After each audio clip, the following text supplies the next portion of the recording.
MLC protocol తెలుసా? MLC protocol తెలుసా నీకు? ప్రోటోకాల్ తెలుసా నీకు? ఎందుకు తాగుతున్నావు? ఎందుకు తాగుతున్నావు? ఎమ్మెల్సీ ప్రోటోకాల్ తెలుసా నీకు? ఎందుకు తాగుతున్నావు? ఎమ్మెల్సీని ఎందుకు తాగుతున్నావు? చేస్తున్నావు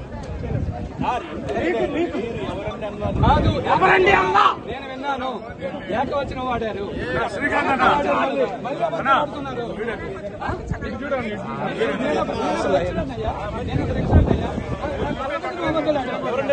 ఫస్ట్ ఎవరిని అనలేదు. ఫస్ట్ వాడారు.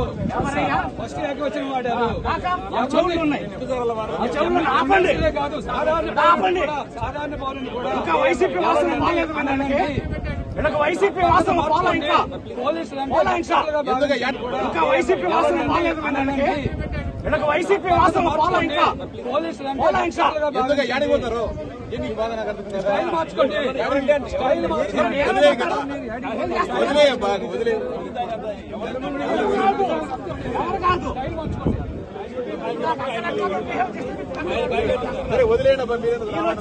చేస్తున్నాడు. మాకు తెలుసు. తాకేవలేదు అతన్ని. ఎమ్మెల్సీ గారు తాకేవలేదా? ఎమ్మెల్సీ గారు తాకేవలేదు. నువ్వు తాకేవలేదా? చిరంజీవి గారిని తాకేరాలేదా? చిరంజీవి గారిని తాకేరాలేదు. మీరు ఎక్కడ వస్తున్నారు? ఏం తాక మాకు తెలియదేంటి? మాకు కనపడితేంది? ఇంకా వైసీపీ ఇంటిపోలేదండి మీకు. ఏకవచనం ఆపండి సార్. ఆపండి. సాధారణ పౌరుడిపై కూడా ఏకవచనం వాడకండి. ఎమ్మెల్సీలే కాదు సాధారణ పౌరుడిపై కూడా వైసీపీ గవర్నమెంట్ అలవాటు అయిపోయి సతీష్ గారికి బాగా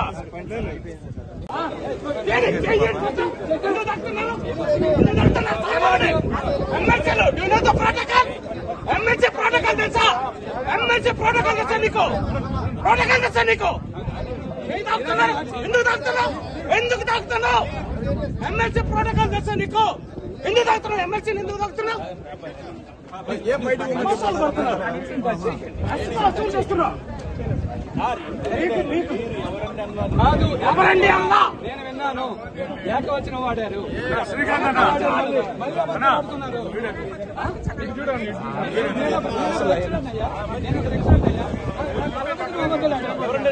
ఫస్ట్ ఎవరిని అనలేదు. ఫస్ట్ వాడారు. ఫస్ట్ ఏకవచనం వాడారు.